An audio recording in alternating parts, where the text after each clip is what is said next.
Olá, você que nos acompanha aqui no canal do Instituto Brasil Israel no YouTube. Como em toda sexta-feira, estamos com a jornalista Daniela Kresh para falar sobre os principais assuntos da semana em Israel.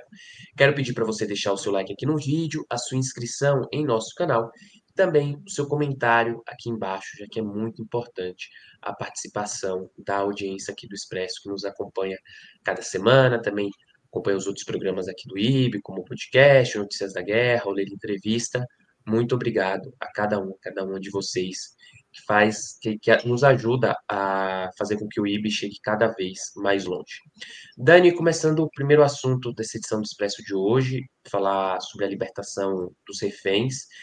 Isso porque o grupo terrorista Hamas anunciou hoje que aceitou a proposta de extensão do cessar-fogo com Israel, mas só em troca de um refém vivo e 4 mortos. E aí tem um detalhe, né? Todos esses reféns, tanto vivo quanto os corpos que podem voltar nesse acordo, todos têm nacionalidade americana. Não era isso que tinha sido proposto pelos americanos, né? Será que Israel vai aceitar? Teve na semana passada um enviado especial lá, o Adam Mueller, né? Da Casa Branca sobre o assunto dos reféns, foi negociar diretamente com o Hamas. E parece que dá uma sensação assim de tem cessar-fogo, mas não tem troca de reféns, né? Os reféns continuam. Pois é, né? É muito que essa história dos reféns ainda, enfim, é a história principal aqui de Israel. Só se pensa nisso, só se fala nisso. Se no mundo, eu já falei isso aqui, que se no mundo todo mundo fala em cessar-fogo, aqui as pessoas falam em libertação de reféns, o acordo é libertação de reféns, tudo que importa é a libertação dos reféns. Nesse momento, o total de reféns que foram sequestrados no dia 7 de outubro de 2023 é 251, e ainda sobram na faixa de Gaza 59. 59 desses reféns ainda estão na faixa de Gaza, sendo que provavelmente 22, 24, 22, 23 ou 24 estão vivos, o resto estão mortos e os corpos estão sendo mantidos e estão sendo comercializados pelo Hamas, porque ele é um grupo terrorista assim, bonzinho, que está comercializando e usando corpos de pessoas sequestradas para extorquir o que ele quer, né? Extorquir aí o resgate, né? É simplesmente isso. É uma máfia que sequestrou corpos e sequestrou pessoas vivas e está extorquindo, comercializando seres humanos para conseguir o que quer. Então, deixa claro, né, do que a gente está falando, né? Realmente a gente viu que teve uma primeira fase, né? Seria um acordo cessar-fogo que começou no dia 19, acho que foi 19 de janeiro de 2025. A primeira fase eram 33 reféns que foram devolvidos, sendo que 25 deles vivos e 8 corpos, 8 reféns mortos, né? E aí sobraram esses 59, que ficariam para a segunda e terceira fases, né, desse acordo. Mas, desde o começo desse acordo de cessar-fogo, de libertação de reféns, havia dúvidas se iria passar para a segunda fase e a terceira. A primeira fase houve, né, dos 33, e a segunda fase estava num sinal, né, de interrogação, num ponto de interrogação, porque o preço que Israel tem a pagar por essa segunda e a terceira fase também é muito maior do que a primeira fase. Né? Não só em número de presos palestinos julgados e condenados por terrorismo, por assassinato, né, de israelenses e tudo, ou né, até não israelenses, assassinatos em geral, né, a libertação seria um maior número, né, mais presos palestinos libertados, como na verdade, o preço final do que o Hamas quer é o fim total da guerra, quer dizer, a transformação do cessar-fogo em fim da guerra, né, oficialmente, e se manter no poder. Quer dizer, tudo que o Hamas quer é que esse cessar-fogo se transforme num fim da guerra, e que o Hamas continue no poder, que nem no dia 6 de outubro de 2023. Tudo bem, morreram lá milhares de palestinos na faixa de Gaza, mas o Hamas não está nem aí com gente que morreu, não se importa nem um pouco com isso, aí é besteira, só o mundo se importa. O Hamas não está nem um pouco interessado, o negócio de morreu, para ele é tudo mártir, que fez, né, deu a sua vida em prol da, sei lá o quê, do terrorismo, e vai continuar no poder. E, na verdade, não é palatável para os israelenses, para todos os israelenses, mesmo os que querem a volta dos reféns, pagando o preço que pague, é muito difícil engolir o Hamas de novo, continuando como o soberano, né, como a força lá de governo, que governa a faixa de Gaza, como desde 2007 acontece. Quer dizer, então, é isso que o Hamas quer, se manter no poder. E o governo Netanyahu, o primeiro-ministro Benjamin Netanyahu, para ele é muito menos palatável do que para o resto das pessoas isso. Primeiro, porque ele falou, o objetivo da guerra é tirar o Hamas do poder, mais até do que devolver os reféns para ele, né? É tirar o Hamas do poder, é acabar com o Hamas, tal, não sei o quê. Então, ele primeiro falou isso. Se ele mudar, né? Quer dizer, ele prometeu que ia tirar o Hamas do poder, né? E você sabe que esse tipo de governante, eles só double down, né? Eles só prometem mais, eles não dizem, errei, não vai dar. Não. Eles sempre dão um jeito de sei lá, né, dobrar a aposta, digamos assim. Então, ele ainda não falou, e não, sei lá quando é que ele vai falar, algum dia que não vai dar para tirar o Hamas do poder. Não. Então, ele continua, tem que tirar o Hamas do poder, e essa segunda fase seria deixar o Hamas do poder. Segundo, o Netanyahu sabe que se ele aceitar essa segunda fase e, no final, chegar ao fim da guerra e o Hamas continuar no poder, alguns partidos, hoje, na verdade, é um partido especificamente hoje, sairia da coalizão de governo, que é um partido de extrema-direita, eram dois, um já saiu do governo, agora o segundo sairia do governo, o primeiro saiu justamente no começo da primeira fase do acordo, esse agora sairia no começo da segunda fase do acordo, e o governo Netanyahu perderia a maioria, a coalizão de governo perde a maioria e o governo cai. O governo Netanyahu cai, ele não é mais primeiro-ministro, ele teria que chamar novas eleições.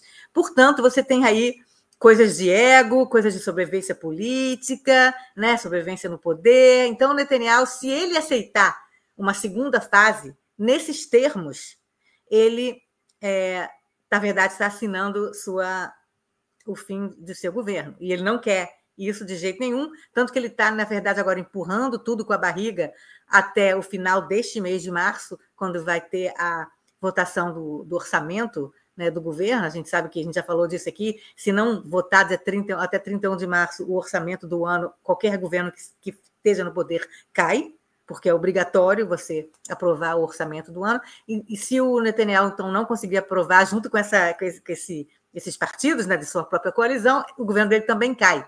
Então, ele está fazendo uma coisa... Primeiro, ele vai, até o fim de março, aprovar o orçamento. Depois, ele vai ter que agradar a esse partido que quer sair do governo, caso tenha a segunda fase, para continuar no poder. Enquanto isso, os reféns ficam sofrendo todo tipo de abuso, fome, surras, falta de água, falta de luz, acorrentados, não importa. O Netanyahu, o que importa para ele é se manter no poder. Então, primeiro ele tem que fazer o orçamento, depois ele tem que negociar com o partido lá da coalizão. Os reféns depois, se der, deu, né? Se não der, que pena. Né? Então, essa é o que passa na cabeça do Netanyahu nesse momento. E mas na verdade, entrou aí, em toda essa, né, em todo esse teatro aí, entrou um novo ator, chama-se Donald Trump, que prometeu, antes mesmo de subir no poder, que ele iria libertar todos os reféns. E ele está adorando esse negócio dos reféns, porque os reféns que foram libertados, principalmente os que têm cidadania dupla, cidadania americana também, estão agradecendo o Trump, foram na Casa Branca, semana passada a gente mostrou, né? Foram na Casa Branca, chamaram o Trump de Messias, chamaram o Trump de enviado divino, tal, não sei o quê. Então, o Trump está adorando essa coisa de tentar libertar refém. Tanto que ele não só nomeou um enviado para Israel, para tentar negociar juntamente com Israel, frente ao Hamas, essa segunda fase, como indicou um outro enviado especial que não está relacionado com Israel para negociar diretamente com o Hamas, que você falou, o Adam Boehler, né? Boehler. Então, esse Adam Boehler, ele começou a negociar diretamente com o Hamas, que os Estados Unidos nunca fizeram. Israel também não negocia diretamente, tem sempre mediadores, os Estados Unidos sempre foram mediadores, nunca foram negociar diretamente com o Hamas. E o resultado é esse, o resultado é que o enviado Witkoff, que é o enviado junto com Israel, né, para mediar a negociação entre Israel e o Hamas, o Witkoff sugeriu uma proposta de libertação de 5 reféns vivos, para aumentar a primeira fase. Quer dizer, em vez de ter uma segunda fase, você alargaria a primeira fase, e para manter esse cessar-fogo, né, alargado até o fim do Ramadã, sei lá, ou até um pouco depois do Ramadã, o Hamas aceitaria libertar 5 reféns vivos para continuar a primeira fase. Quer dizer, isso não é a segunda fase ainda, né? É aquela coisa assim, né? Você muda o nome, não é exatamente segunda fase, ainda é a primeira fase. Tudo isso para o Netanyahu conseguir lá agradar a sua colisão. E aí seriam 5 reféns vivos, 5 dos 25, 22 ou 24 que estão vivos, quer dizer, muito, ainda ficariam 16, 17 reféns vivos, as famílias, coitadas, não sei como é que essas famílias aguentam essa coisa toda já há quase mais de 500 dias, né? Só que aí, com a entrada desse novo negociador, não sei como o Hamas hoje, sexta-feira, dia 14 de março, anunciou que, ok, aceitamos o quê? A proposta de libertar 1 refém vivo e 4 mortos. Quer dizer, o Hamas, não sei como conseguiu enrolar o outro enviado lá, que não sei por que ele está negociando diretamente com o Hamas, e enrolou, e o cara falou, né? Os Estados Unidos falaram 5, tá bom, 5, 1 vivo e 4 mortos, e todos de cidadania, dupla cidadania americana, só para agradar o Trump. Não estão interessados em Israel, nos que não têm cidadania americana, né? Só os que têm cidadania americana que são, né? Você pode mostrar aí, de repente, as imagens dos 5, que seria 1 que ainda está vivo e 4 corpos, né? Que estão sendo comercializados por esse grupo terrorista bonzinho, né? Entre aspas. Então, você tem aqui, o único que está vivo é o primeiro, é o Idan Alexander, que tem a cidadania americana também, seria ele o único libertado vivo, e os outros 4 estão mortos, mas pelo menos os corpos seriam devolvidos, que é o Itai Ren, Omer Neutra, Gadi Hagai e a esposa dele, a Judith Weinstein Hagai. Tá? E aí os israelenses ficaram chocados, porque eram para ser 5 vivos, e de repente agora é 1 vivo e 4 mortos, e todos americanos. Está uma discussão enorme hoje aqui sobre a validade de você ter um passaporte israelense. Então, quando você vai se alistar no exército, ou mesmo se você é um civil, não se alistou e você vai ser sequestrado numa festa, é bom você ter uma outra nacionalidade. Todo mundo correndo para embaixadas para conseguir uma nacionalidade, que o avô, que o tio-avô, que não sei o quê, que nem no Brasil as pessoas que querem morar fora do Brasil saem correndo para buscar nacionalidades, né, da Portugal, Espanha, não sei o quê. Então, agora, aqui em Israel, se você não quer ser mantido no cativeiro, porque seu governo não vai fazer nada por você, né? No caso de um governo, né? Eu estou falando aqui, né, essa discussão. O governo não vai fazer nada por você, então, pelo menos, governos internacionais, outros governos vão fazer alguma coisa por você. Então, é bom que você tenha uma nacionalidade não israelense, porque aí sim aumenta suas chances de você ser libertado do cativeiro, no caso de um grupo terrorista te sequestrar. É um negócio assim absurdo, que 75 anos depois da criação de um Estado, que seria para proteger os judeus contra perseguições, violências, pogrom, holocausto, os israelenses que estão aqui precisam de uma outra nacionalidade para ser protegidos de sequestros de grupo terrorista. É muito louco isso. É muito louco, é um absurdo. Tá? Inclusive, eu vi uma entrevista hoje, eu não sei se é verdade, eu estou só ecoando uma entrevista que eu vi na televisão, que tem alguns governos que estão acelerando que as famílias, ou que, na verdade, sugeriram, inclusive, para as famílias dos sequestrados que estão em Gaza, dar cidadania para eles agora. Tipo, dar uma cidadania retroativa para algumas pessoas que poderiam ter cidadania, mas que nunca foram buscar a cidadania. Então, O Ofer Calderon aconteceu isso, né, Dani? Acho que com a cidadania portuguesa. Pois é, mas eu não sei se ajudou muito, mas assim, mas é mais ou menos isso, exatamente. Então embaixadas sugerindo isso, porque é a única maneira de proteger os judeus no Estado judeu é você não sendo cidadão desse Estado, você sendo cidadão de outro país. Quer dizer, é tudo tão cruel e tão louco que buga a cabeça dos israelenses. Os israelenses estão com a cabeça bugada já desde 7 de outubro de 2023. Esse é mais um né, mais um bug, né? Então, quer dizer, na verdade, eu não sei, porque a reação de Israel, essa proposta do Hamas aí, foi, o primeiro-ministro falou, depois do Shabat, a gente vai se reunir para discutir, né? As famílias dos sequestrados que adoraram, né? Falaram, desculpa por atrapalhar o Shabat, né? De você, primeiro-ministro. Os caras ficam lá mais um Shabat, sofrendo de fome e levando surra, porque você precisa descansar no Shabat, né? E aí, as famílias, né? O Fórum das Famílias dos Sequestrados, falaram que eles, óbvio que vão apoiar qualquer iniciativa, qualquer possibilidade de libertação de qualquer que seja, mas que eles gostariam e exigem que haja libertação de todos, e não só 5, sendo só um vivo, né? Outra coisa que se fala aqui é sobre a palavra selektia, né? A propósito do que a gente estava falando antes, né? Que é selektia, né? Que eles falam em hebraico, ou seleção, era o que os nazistas faziam nos campos de concentração.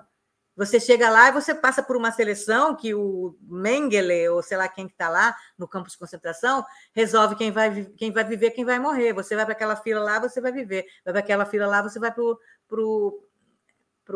a câmara de gás. Então, os israelenses estão meio que... Isso é selektia, quer dizer, se você não tem passaporte que não é israelense, você vai morrer. Se você tem um passaporte que não é israelense, você vai viver. Quer dizer, novamente, é terrível tudo que está acontecendo. E, para terminar um pouco essa parte, né, depois eu vou falar um pouco de Purim também,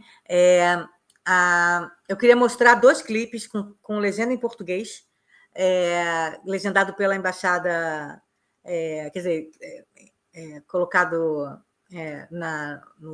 pelo site da embaixada, e acho que do consulado em São Paulo também, quer dizer, então tem legenda em português, de 2 dos reféns que foram libertados naquela primeira fase, desses 33, que estão falando, estão mostrando, estão contando, estão começando a contar o que eles passaram nesses 500 dias, coisas horríveis, horrorosas, a gente já falou disso, mas é só para mostrar um pouco mais do que eles passaram. Primeiro é a Liri Albag, que é uma menina de, 20 anos de idade, que foi assim corajosa, super corajosa.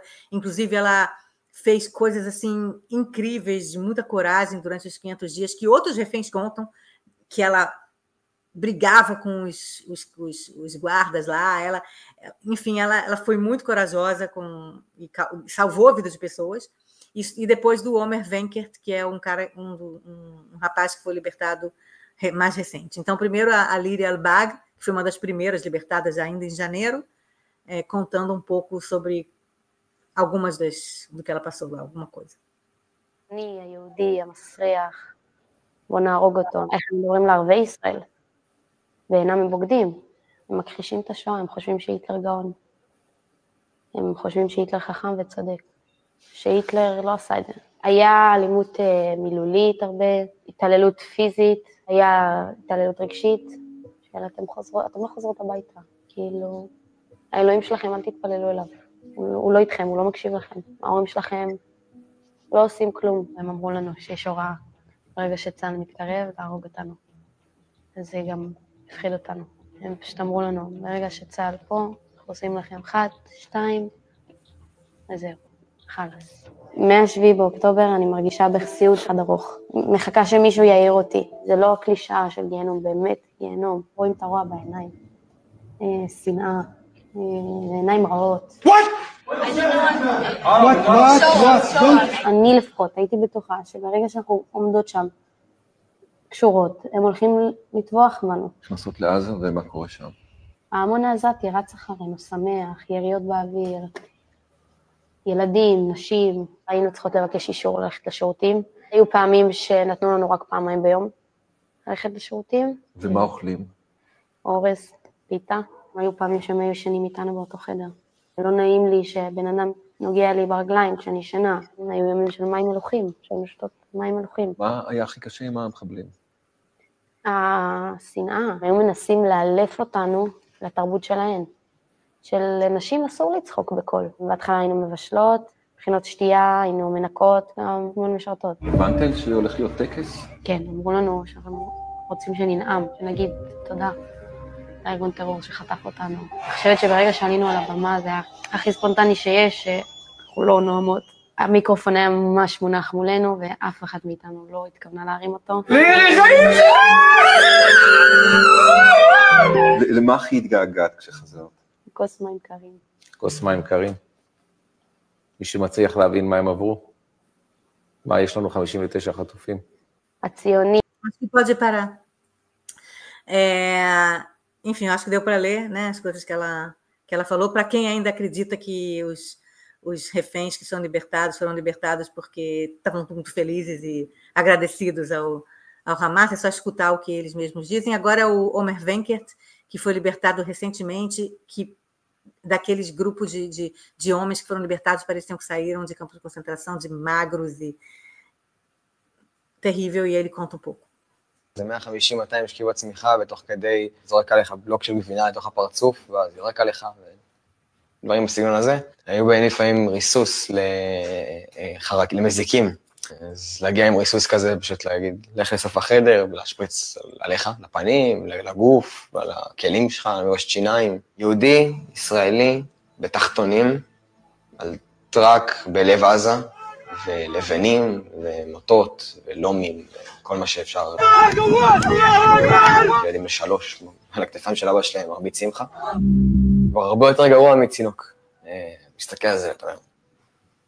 לא מאמין, כי התחננתי בפניהם שלא יעבירו אותי לשם. פתאום עוברים איזה 2 במנהרה, ופשוט גומרים אותך במכות עם כל מה שהם יכולים, בין אם זה כאילו, דופקים לך את הקנה על הרגליים, פשוט פיצוצים לפנים, בעיטות לכל מקום.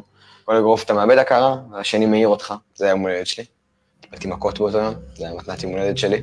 זה היה יום שקיבלתי בולום לראש. נפתחה הדלת והוא העיר אותי. באמוק מוחלט ואגרסיות מטורפות. השפיל אותי, הקע אותי, הגיע עם מוט ברזל. אתה בוכה? בטח, המון. וברכתי את עצמי. קודם כל לעבור את זה, ולהצליח את זה. פשוט איחלתי לעצמי ליום הולדת הבא, אפילו איחלתי לעצמי להיות בבית לדעתי, היה פשוט לא לקבל מכות. יום אחד נכנס מישהו, אמרנו לי להסתובב, בתוך כדי מתחיל לעשות פסוקים מהקוראן, מתחיל להתפלל ממש, אז זה מה שאמרנו, אתה יודעים מה אני עושה עכשיו? אני מתקין פה פצצה. אמר, אם מישהו ינסה לבוא להוציא אתכם מפה, אז כולנו נמות. גם מתחיל להגיד לנו, אתם תלכו לגיהנום, אנחנו נלך לגן עדן, לנו לא אכפת למות. בואו תעשה עכשיו איזה 150...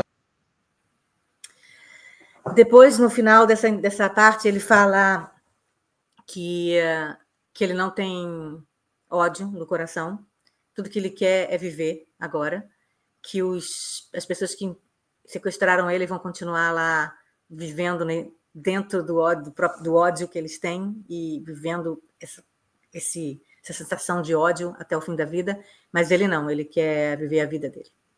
Quer dizer, uma maneira meio... Quer dizer, é a maneira dele de dizer venci porque eu sobrevivi e não vou ficar com esse ódio no coração, vou viver a minha vida. Quer dizer, é impressionante, um menino de 21 anos que passou por isso e tem essa né, e leva e encara dessa forma o resto da vida dele, né? Espero que ele consiga, realmente. É muita tristeza, né, Dani? Assistir esses vídeos, esses relatos, parece que cada vez que surge uma coisa nova, apesar de tudo que a gente já sabe, não tem, parece uma ferida, assim, que escutar da voz, escutar deles, né? Escutar deles falando. E é um relato que vem da alma, do fundo, né? E agora, só para terminar essa parte aí dos reféns, eu queria falar de Purim, né? Hoje, dia 14 de março, é Purim, né? Que é a festa, uma espécie de carnaval judaico, não tem as mesmas raízes do carnaval, acontece mais ou menos na mesma época, mas não tem uma ligação muito forte com, com as raízes do carnaval brasileiro, mas também é uma espécie de...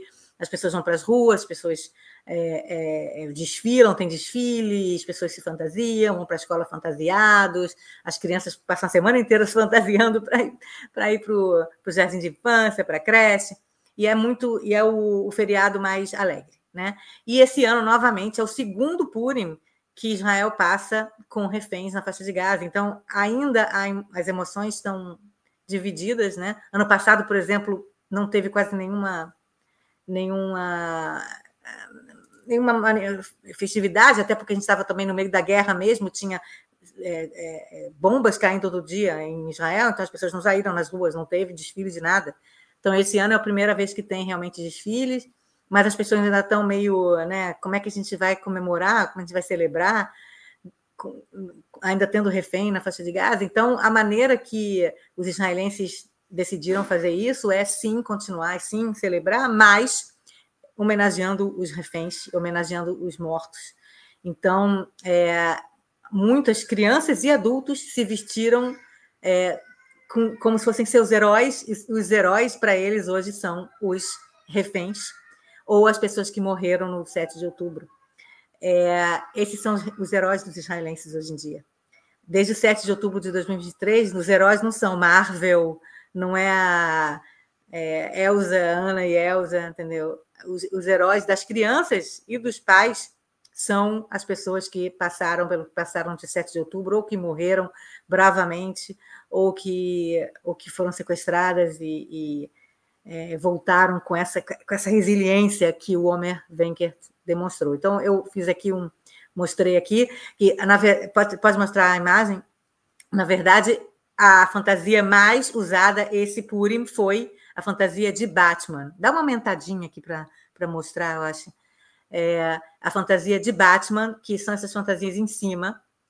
Você vê escola inteira, classe inteira vestida de Batman, ou as professoras todas vestidas de Batman, sempre com um balão laranja na mão, em homenagem ao Ariel Bibas, da família Bibas, que amava Batman, que a primeira coisa que ele escreveu quando ele começou a escrever foi Batman, em hebraico, tem até uma fotinha dele ali, com um papelzinho escrito Batman. Tem um vídeo dele fantasiado de Batman, ali correndo pela rua, que é essa imagem que eu botei no final. Quer dizer, então, todo mundo, não todo mundo, mas muita gente se fantasiou de Batman em homenagem ao Ariel Bibas, né? E foi a fantasia mais usada nesse Purim. E embaixo, dá uma levantada aqui para isso. E embaixo tem uma menina que se fantasiou de Emily Damari, que é outra refém que foi libertada no final de janeiro, e que ela perdeu 2 dedos, né, da mão, e ela faz aquele, né, ela faz assim porque ela não tem esses 2 dedos, e ficou famosa pela resiliência e pela alegria e pela vontade de continuar a vida apesar de tudo. Ela tem cidadania também britânica, ela adora futebol e tal. Então, essa menina se fantasiou de Emily Damari, levando quer dizer, botou assim na mão, né, fingindo que não tem os dedos, e trazendo como é que chama isso? Um board, né? Como é que fala isso? Um quadro, uma lousa. Uma lousazinha, porque imitando o que a Emily Damari, quando ela estava voltando para Israel, depois de ser libertada dentro do helicóptero, muitos reféns escreveram na lousa mensagens que eles queriam passar, e a Emily Damari escreveu "O pesadelo acabou", a Siut Nigmar. Então, a menina fez uma louça, escreveu "O pesadelo acabou" com a mão assim, quer dizer. Então, para dar uma ideia de que esse Purim, as pessoas não se fantasiaram de princesa da Disney, nem de... Né? Também teve isso. Teve fantasia. Eu me fantasiei de Maleficent na festa da empresa, na festa da firma. Mas muita gente fantasiada os heróis do momento, os heróis nacionais, que são os mortos, infelizmente, no 7 de outubro, e também os reféns, os que voltaram e os que ainda não voltaram. Puxando o gancho de Purim, falar também que E Eu Com Isso, o podcast dessa semana, a gente entrevistou o Rabino Natan Freller, que justamente trouxe essa reflexão para a gente, né, Dani? Como comemorar uma festa que, né, tem essa característica alegre, tem até a questão da bebida envolvida ali também, das fantasias em um momento tão difícil, e aí ele trouxe uma reflexão bem interessante, e aí é legal ver em Israel, em outros lugares do mundo. Eu vi muita gente nos Estados Unidos também com a fantasia do Batman, eu não associei, aí a Dani me explicou aqui antes da gente estava preparando aqui o programa, que é isso, é mais do que a fantasia, é mais do que uma identidade, são os heróis, né? Dar esse valor a essas pessoas que, diante de todos esses relatos que a gente ouviu, que continua ouvindo e que vai ouvir ainda, né? Eu acho que as histórias dos reféns, eu acho que vão continuar por muitos e muitos anos ainda. Eu acho que, às vezes, viver a história, quando a gente está vivendo a história, a gente não tem noção da dimensão do que se passa, né? Às vezes, só no futuro que a gente para e pensa, nossa, isso aqui eu passei por isso, eu vivi, eu fui contemporâneo a esse evento, né, para a gente ter a dimensão de tudo isso. E é muito triste, eu não sei se a gente falou disso na semana passada, se cheguei a comentar, né, sobre esse antissemitismo mesmo que vem crescendo em relação a Israel, que aqui no Brasil teve um caso de um influenciador que os israelenses estavam aqui numa festa na Bahia, se divertindo, se eu não me engano, posso estar errado, era até uma festa, um evento voltado para o público LGBT, que ia mais, e tinha umas pessoas se divertindo, celebrando a vida na Bahia com a bandeira de Israel. E aí um influenciador, enfim, é, bem assistido aqui no Brasil, pegou a bandeira dos israelenses, rasgou a bandeira e ameaçou agredir os israelenses, né? Então, a gente já escuta assim, pessoas que vou passar as férias no Brasil, vou passar as férias em outro lugar em Israel, já com orientações de às vezes não se esconder, de não mostrar símbolo. Eu vi algumas coisas em Morro de São Paulo também, que vai muitos israelenses, né? Pessoal falando, aqui, ó, como que tem cardápio em hebraico num lugar desse, ou até mesmo na Tailândia.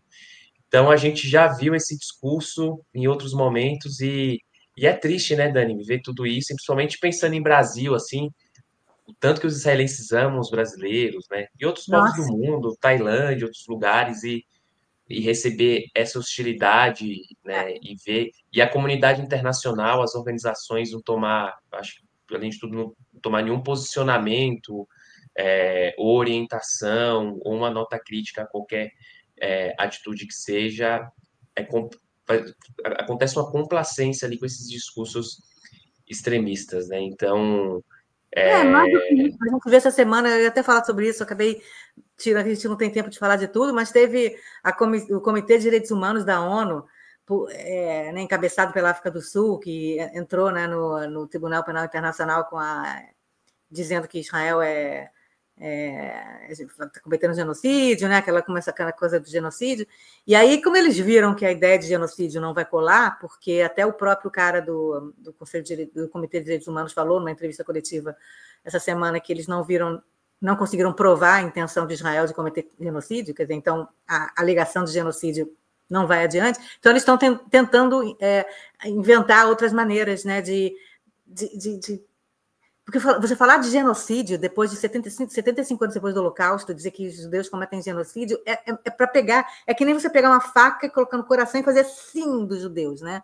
Tipo, realmente é você querer magoar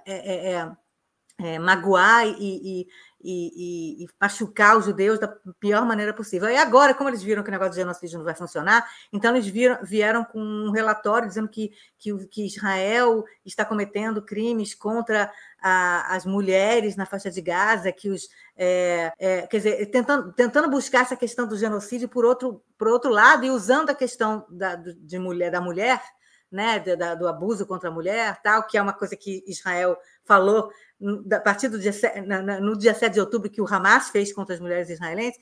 Então, como eles não estavam conseguindo alegar genocídio de outra forma, então agora estão usando essa questão das mulheres numa guerra. Quer dizer, você não pode comparar o que os milhares de terroristas palestinos fizeram contra mulheres no dia 7 de outubro, estuprando depois matando, coisas terríveis, que eu não vou nem repetir aqui, e comparar isso com um outro país em guerra, que está em guerra, em soldados né, boots on the ground num outro lugar, né, fora do seu país, num outro lugar, em guerra, e dizer que eles sistematicamente estão querendo, como é que ferir Ai, não me preparei para isso, porque eu não ia falar sobre isso, mas porque me deu muita raiva. Ferir a natalidade da mulher palestina, porque uma bomba num hospital destruiu o negócio de IVF que algumas mulheres palestinas estavam fazendo. Então, isso é uma coisa sistemática com o objetivo israelense de acabar com a natalidade das palestinas. Quer dizer, é uma coisa assim que os israelenses escutam e falam assim, da onde isso? Quer dizer, é de propósito só mesmo para usar aquilo que é mais sagrado, que é mais terrível, que aconteceu com os próprios israelenses, usar isso contra Israel e o Comitê de Direitos Humanos da ONU. Quer dizer, a obsessão que eles têm contra Israel, que não tem contra mais ninguém, né? Contra só Israel, e a maneira como eles fazem spin para conseguir chegar ao objetivo de... Isso aí eu considero um blood libel, né? Um libelo de sangue. É que nem dizer que judeus na Idade Média matavam cristãos para fazer matzá em Pessah, e as pessoas acreditavam que os judeus na Europa matavam crianças cristãs durante a Páscoa judaica, né? Durante Pessah, para fazer matzá, para fazer pão ázimo. E muito judeu morreu por causa disso, por causa dessa fake news, né? Então, isso é um moderno, é um blood libel. Até o ministro das Relações Exteriores, o Gideon Saar, até falou blood libel, mas ele não sabe falar inglês direito, ele falou blood label, né? Mas tudo bem. Então, é um libelo de sangue moderno. O Comitê de Direitos Humanos da ONU, numa guerra, dizer que Israel, de propósito, está destruindo clínicas de IVF, né, de fertilização in vitro de palestinas, com o objetivo de acabar com a natalidade dos palestinos em Gaza. Quer dizer, é uma loucura isso, como que a criatividade, digamos assim, dos promotores lá da África do Sul para acabar com a imagem de Israel pelo mundo. E aí ficou isso assim, porque que os israelenses continuam lá, né, não sejam esquecidos pela comunidade internacional, né? Então acho que 424 dias desde o 7 de outubro, né? 524 dias, né, desde o 7 de outubro, e a gente espera que, né, que os israelenses que não têm essa outra cidadania, que não têm, né, essa pressão aí, voltem para casa o mais rápido possível, porque dá essa sensação aqui, às vezes, né, Dani, de que os israelenses, né, que ainda continuam lá, Israel, eu tenho muita essa apreensão que, né, não que não volte, mas sabe-se lá quanto tempo que pode continuar ainda, e aí a gente vê esses relatos, né, como na entrevista, cada dia que passa pode ser vital, pode ser fundamental para até independente das condições que esse refém ainda esteja, né? Então, apesar de todo esse tempo, né, da gente continuar falando aqui, programa após programa, dia após dia, né, que a gente não esqueça, não perca isso de vista, né, e que continue dentro do possível, cobrando né, e com a esperança da libertação dos sequestrados que ainda continuam em Gaza. Dani, entrando no segundo assunto dessa edição do Expresso, falar sobre um conflito direto entre Netanyahu e o Serviço de Segurança de Israel. O ex-diretor do Shabak, o Nadav Argaman, ameaçou em entrevista em horário nobre que vai contar tudo o que se sabe sobre Netanyahu, caso acredite que o primeiro-ministro está agindo, né, contra a democracia. E essa entrevista passou ontem à noite, né, Dani, horário nobre. Qual foi a reação a essa ameaça e como que repercutiu aí em Israel? Pois há muito tempo que a gente já sabe que o primeiro-ministro Benjamin Netanyahu faz de tudo para agradar essa própria coalizão, agradar os políticos, né, agradar as pessoas que vão mantê-lo no poder, tentando jogar a culpa do que aconteceu em 7 de outubro de 2023, em que ele era o primeiro-ministro, jogar a responsabilidade e a culpa pelo que aconteceu só para a cúpula de segurança, né? Então, o Netanyahu começou a brigar por debaixo dos panos, aí vaza uma coisa ali, outra coisa ali, quer dizer, mas com o objetivo sempre de jogar a culpa, de dizer que a culpa não é dele. Ele, político, primeiro-ministro, que estava lá no dia 7 de outubro de 2023, não é culpado de nada. A culpa do que aconteceu no 7 de outubro foi somente da cúpula de segurança. Então, o Exército é que tem culpa e o Serviço de Segurança é que tem culpa. E o Mossad. Qualquer um que não seja ele tem culpa. E é engraçado porque praticamente todos os líderes desses serviços de segurança que estavam no poder, né, que estavam na diretoria desse serviço de segurança, tanto do Exército, quanto do Serviço de Segurança, quanto do Mossad, avisaram imediatamente, alguns dias depois do 7 de outubro, que eles vão entregar seus cargos, porque eles assumem a responsabilidade pelo erro, pela falha que aconteceu no dia 7 de outubro. Saiu um relatório hoje também no kibbutz mais afetado, foi aquele kibbutz Nirose, que o primeiro soldado só chegou no kibbutz depois que o último terrorista saiu. Quer dizer, não veio nenhum soldado ajudar os moradores do kibbutz, em que 1 em cada 4 foi morto ou sequestrado, por horas. Quer dizer, onde estava o exército israelense? Onde estavam as forças de segurança? Onde estavam? Então, esses líderes das forças de segurança, aos poucos estão saindo os relatórios, né, os inquéritos internos, né, do Serviço de Segurança, porque o governo não quer fazer uma CPI, justamente porque o governo não quer assumir responsabilidade, Netanyahu não quer assumir responsabilidade e quer jogar só, como eu falei, para os serviços de segurança. Então, todos esses diretores do Serviço de Segurança já falaram, a gente vai entregar o cargo, alguns já saíram, porque nós somos responsáveis e tal, não sei o quê, e vamos, enfim, dar nosso cargo para outras pessoas, tal, e pediram desculpas, tudo. Obviamente, nada disso o Netanyahu fez. Então, o que acontece é que criou uma tensão, essa vontade do Netanyahu, esse interesse do Netanyahu de jogar a culpa em outros que não é ele, nunca ele tem culpa. Não foi ele que aceitou que o Qatar enviasse milhões de dólares por mês para o Hamas por ano, a gente sabe que foi ele, Netanyahu, que aceitou isso, inclusive incentivou que isso acontecesse. Não foi, a culpa do 7 de outubro não tem nada a ver com ele. Isso criou, então, uma tensão entre o governo, entre o Netanyahu, especificamente, e todos os serviços de segurança, que não estão gostando nada disso, porque eles, inclusive, alegam que eles avisaram ao governo e avisaram ao gabinete de segurança, avisaram a coalizão de governo sobre várias coisas que poderiam acontecer, inclusive sobre a determinação do Hamas de talvez cometer um atentado desse, algumas informações que havia, dizendo que, na verdade, que Israel tinha que, na verdade, fazer um ataque preemptive, né? Um ataque antes de que isso acontecesse. Então, saem muitas informações de que esses serviços de segurança avisaram ao Netanyahu e ao governo dos perigos, do que poderia acontecer. E o governo sempre falou, não vai acontecer nada, não vai acontecer nada, e não deram um sinal verde para os serviços de segurança fazerem seu trabalho, né?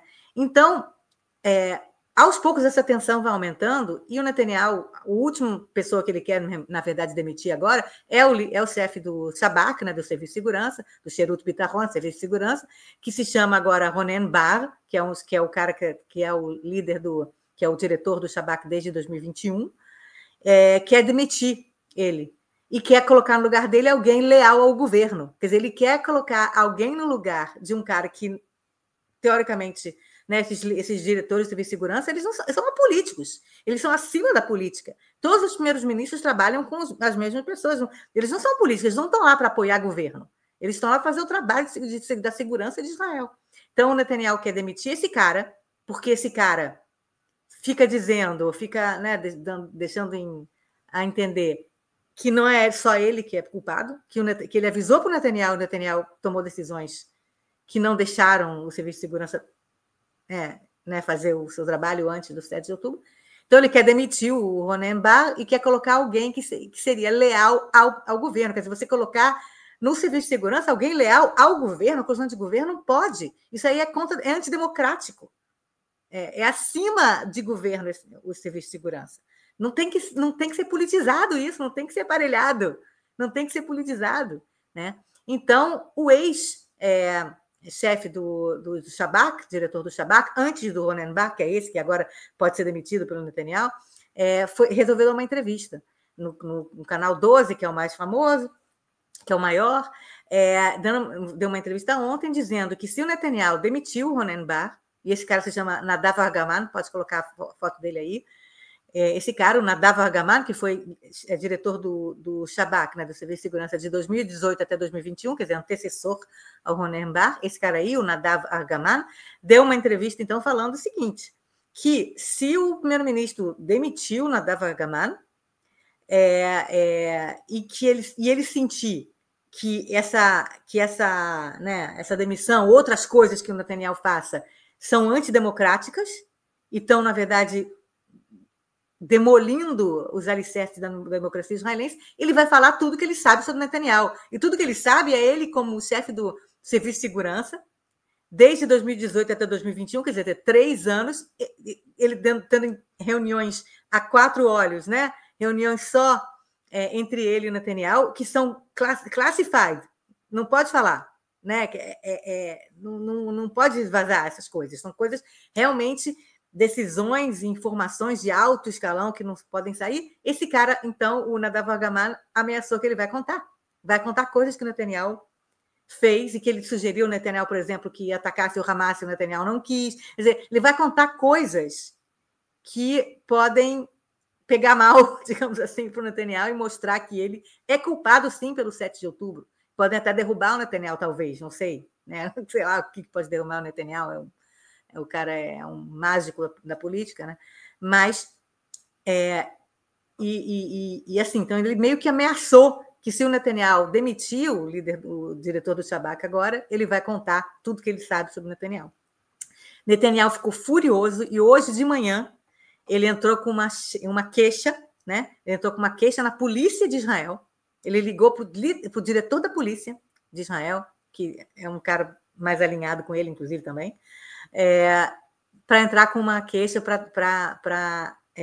de ameaças a ele. Quer dizer, ele vai chegar ao ponto, Netanyahu ele está passando todas as linhas vermelhas do que pode se fazer numa democracia, né?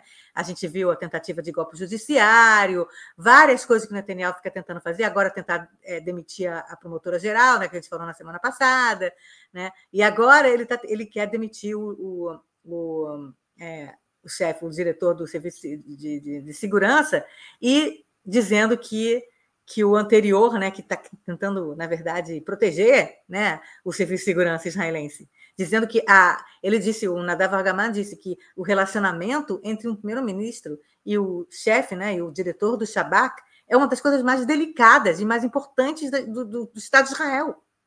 Você não pode fazer uma coisa dessa. Você não pode falar mal desse diretor do Serviço de Segurança e ficar fazendo com que as pessoas tenham dúvidas, né? A gente sabe que uma das coisas que mais fere democracias é quando o público começa a não acreditar naquela instituição, né? Acreditar nos líderes. Então, o que o Netanyahu está fazendo é realmente tentar fazer com que o público israelense desacredite do Serviço de Segurança, que é importantíssimo em Israel. Desacredite do Exército, onde todo mundo que é obrigatório, as crianças de 18 anos têm que ir para o Exército. Quer dizer, tudo isso para dizer eu não sou culpado, eu sou legal, todo mundo é culpado, menos eu. Quer dizer, então, por motivos, novamente, de ego e de sobrevivência política, ele está, na verdade, minando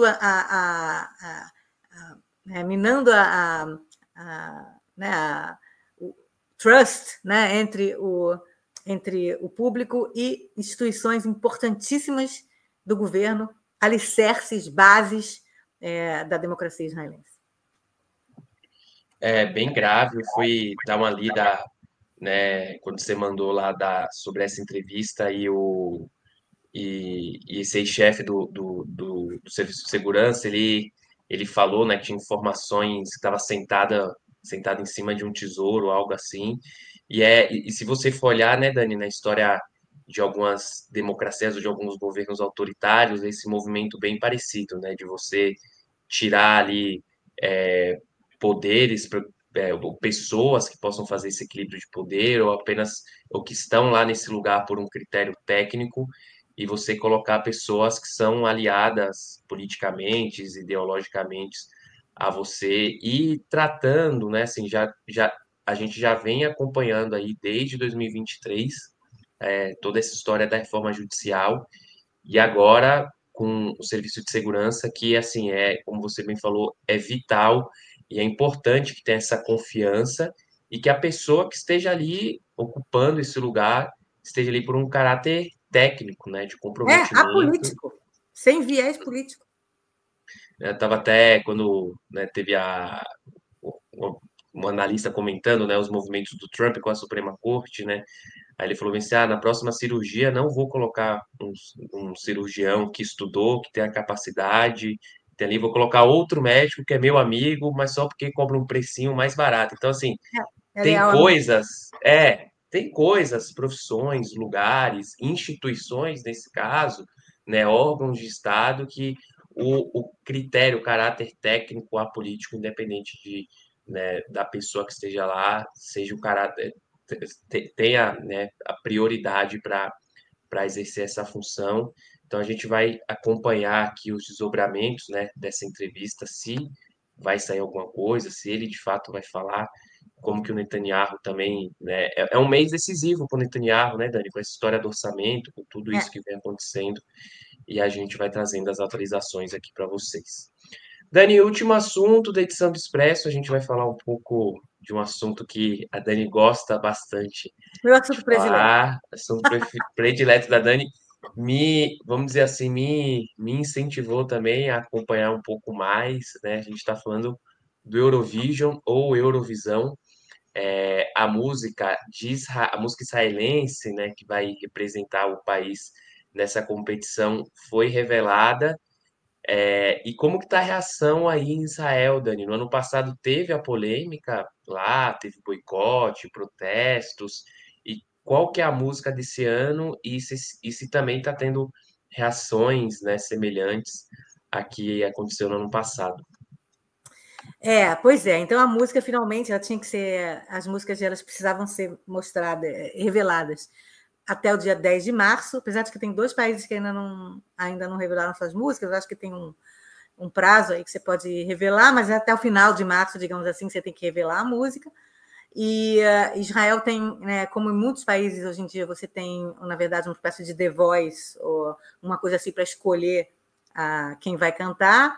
E aí, no caso de Israel, escolhe-se quem é o cantor e depois há uma espécie de, sei lá, competição da música. Qual será a música? E, na verdade, a polêmica desse ano interno, né, ainda não aconteceu o Eurovision, que esse ano vai ser na Basileia, né, na Suíça, a gente não sabe como é que vai ser, se vai ter manifestantes contra Israel na rua, eu acho que vai ter, né?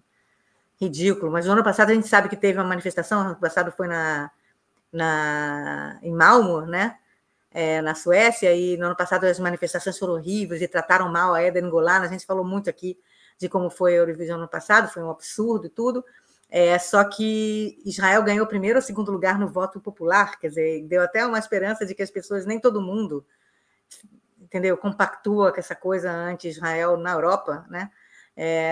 A música israelense ficou, acho que em primeiro lugar no voto popular, primeiro ou segundo lugar, uma coisa assim, e ficou em quinto lugar, então, Israel ficou em quinto lugar no passado, muito bom, muito boa colocação. Então, esse ano, espera-se que talvez isso aconteça, mas a gente já falou de quem foi a escolhida, né, quem é a cantora, que é uma cantora chamada Yuval Rafael, que ela é uma sobrevivente do Festival Nova. Ela estava naquele festival de música nova, no dia 7 de outubro, quando entraram centenas de terroristas do Hamas lá e mataram 400 pessoas que estavam lá nesse festival e sequestraram também dezenas de pessoas do festival. Ela se escondeu num bunker micro, uns bunkers que tem assim micros perto na estrada, e tinha, sei lá, num lugar que deve caber, sei lá, 10 pessoas, tinham 50, uma coisa assim. Acho que eu falei o número certo da outra vez que eu falei dela.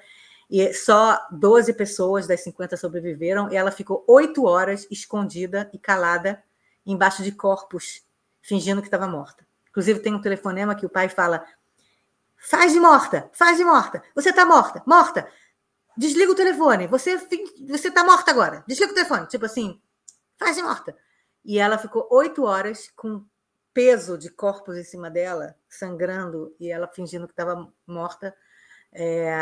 E ela nunca tinha cantado antes, ela tinha, sei lá, 20 anos, ela agora tem acho que 22 a 23 anos, e ela nunca tinha cantado antes, ela era amadora, então ela não era uma cantora profissional, e ela entrou nesse The Voice, nessa competição, e ganhou, porque a voz dela é maravilhosa e tal e tudo. Quer dizer, eu não sei quem é que vai ter a coragem e a ousadia de se manifestar contra uma sobrevivente de um massacre. Com certeza vão, não vão dar a menor bola. As pessoas arrancaram papéis com a cara da família Bibas pelo mundo, então com certeza vão se manifestar contra ela também lá na Basileia. Inclusive tem muitos psicólogos trabalhando junto com ela para ela poder lidar com o que vai acontecer com ela no Eurovision. E a polêmica esse ano interna foi que quem fez a música é a mesma pessoa que fez do ano passado, a Karen Palace, que é uma das grandes compositoras e cantoras que Israel tem, que parece que a música talvez não fosse a melhor, mas que escolheram ela porque ela é juíza do The Voice. Então, meio que escolheram ela, que não sei o quê e tal. A polêmica é ridícula, porque a música é linda. A música é maravilhosa, ela é uma excelente compositora. E até agora a música tem 1,5 milhão de 1,1 milhão visualizações. Ela foi liberada 4 dias atrás só, 4 a 5 dias, e ela tem mais de 1 milhão de visualizações na internet, no YouTube, com os comentários falando que a música é maravilhosa e sensacional, muitos reacts, reações no YouTube, na internet, à música, sendo que metade das reações é maravilhoso e que nós apoiamos Israel, gente do mundo inteiro que faz essas reações de todas as músicas do Eurovision. Algumas pessoas fazendo... você começa a ver o vídeo da reação e a pessoa diz, eu não tenho nada a ver com política, só vou falar da música, não tem nada a ver com política, e alguns até que começam falando porque Israel, e tudo bem, independentemente, eu não apoio esse governo, mas vou falar só da música, quer dizer, mostrando que tem uma certa visão ruim de Israel, mas que vai fazer não sei o quê, mas no final acabam amando a música e falando a música maravilhosa, ela é maravilhosa, tal, e tudo, quer dizer, então a música está realmente conquistando os corações, e está em terceiro lugar nas tabelas de como é que chama? As tabelas de mais ouvidas, tipo top 10. Não de mais ouvidas, de quem vai ganhar, de quem tem aqueles sites de apostas, exatamente. Então tem sites de apostas. Nos sites de apostas está em terceiro lugar a música. Eu não sei porque não está em primeiro, porque a música é linda, eu acho. É uma balada. A Yuval Rafael morou algum tempo na França, ela fala francês perfeito, inclusive na música ela canta um pouco em francês, e a música é uma espécie de balada francesa. Então, sugiro para a gente terminar, ver a música, e só no final eu vou passar lá antes, aí a gente termina vendo a música, vendo o clipe, que, aliás, é muito emocionante, quem entende de onde ela vem vai entender por que o clipe é dessa maneira, né? Pessoas jovens num campo verde, né? Como se estivessem indo para o festival de música. A única coisa que eu vou falar, a última coisa que eu vou falar antes da gente ver a música, é que houve um probleminha na música. A música, como eu falei, ela fala em hebraico, ela fala em inglês, a música é em inglês, New Day Will Rise, né? Posso até ler um pouquinho da letra, ela fala, mesmo que você... Eu traduzi, né, do inglês para português, ela fala... o nome da música é Um Novo Dia Surgirá, A New Day Will Rise, e a música diz assim, mesmo que se você disser adeus, você nunca irá embora, você é o arco-íris do meu céu, das minhas cores cinza, meu único desejo para uma estrela é o sol no meio do dia, a única música que meu piano toca. Essa coisa do piano toca, um dos sequestrados é o Alon O'Hale, né? Ele toca piano, aqui a gente falou, né, do piano amarelo, com certeza é relacionado a isso.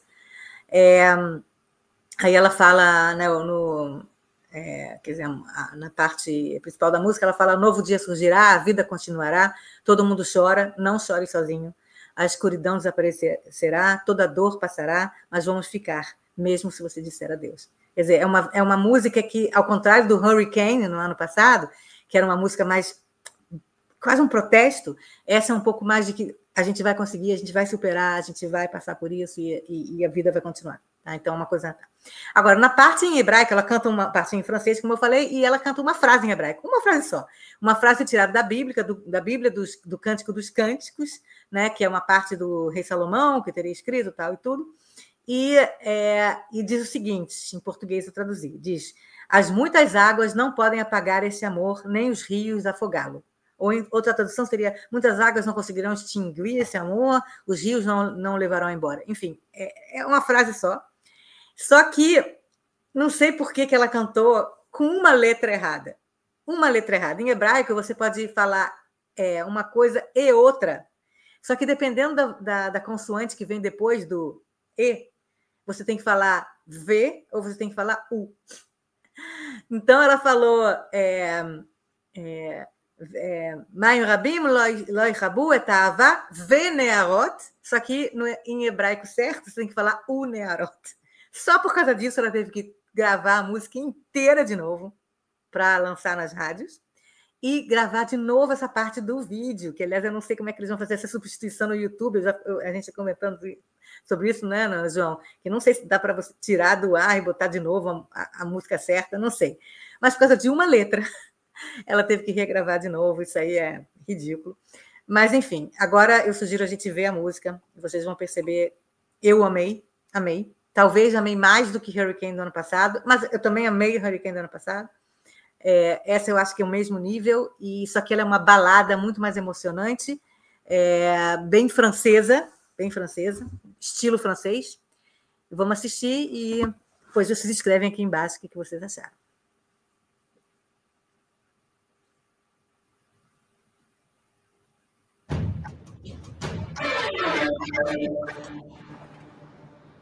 And even if you say goodbye, you'll never go away. You are the rainbow in my sky, my colors in the gray, my only wish upon a star, sunshine in the day, the only song that my piano ever plays. And even if you say goodbye, you'll always be around to lift me up and take me high, keep my feet close to the ground.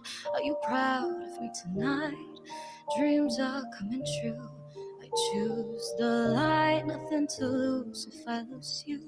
New day will rise, life will go on. Everyone cries, don't cry alone.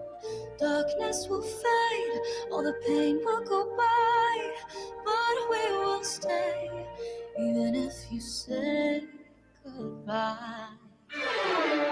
Et même si je dis adieu, tu ne partiras jamais.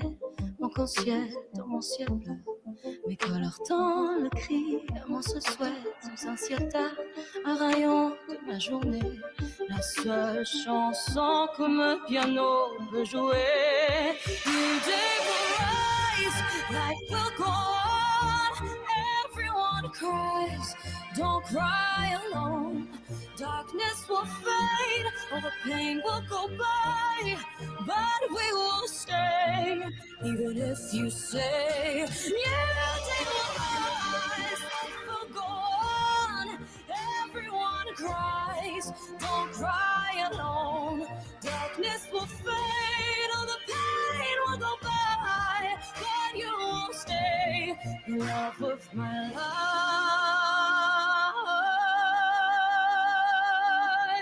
מים רבים לא יכבו את האהבה, ונהרות לא ישטפו. New day will rise, everyone cries, don't cry alone. Darkness will fade, all the pain will go by, but we will stay, even if you say goodbye.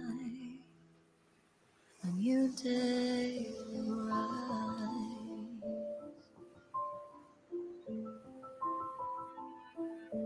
New day will rise.